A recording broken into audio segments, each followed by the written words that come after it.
નમસ્કાર, આપ જોઈ રહ્યા છો નેશન પ્લસ ન્યૂઝ. હું છું આપની સાથે હેતલ ભગત. કાળઝાળ ગરમીથી પરેશાન થતા નગરજનોને રાહત થાય તેવા સમાચાર ચાંદોદ કરનાળી વિસ્તારમાંથી આવી રહ્યા છે. ડભોઈ તાલુકાના ચાંદોદ કરનાળી વિસ્તારમાં અચાનક જ વાતાવરણમાં પલટો આવ્યો છે.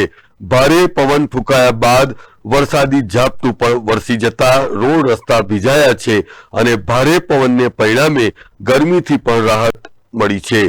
કરનાળી, ફુલવાડી, ચાંદોદ, નવા માંડવા વિસ્તારોમાં વરસાદી ઝાપટાએ દીધી છે તો એને પરિણામે દિવસભર અસહ્ય ઉકળાટ અને ત્યારબાદ વાતાવરણમાં પલટો આવ્યો છે. Uday Pandya, nation plus news, Dabhoi.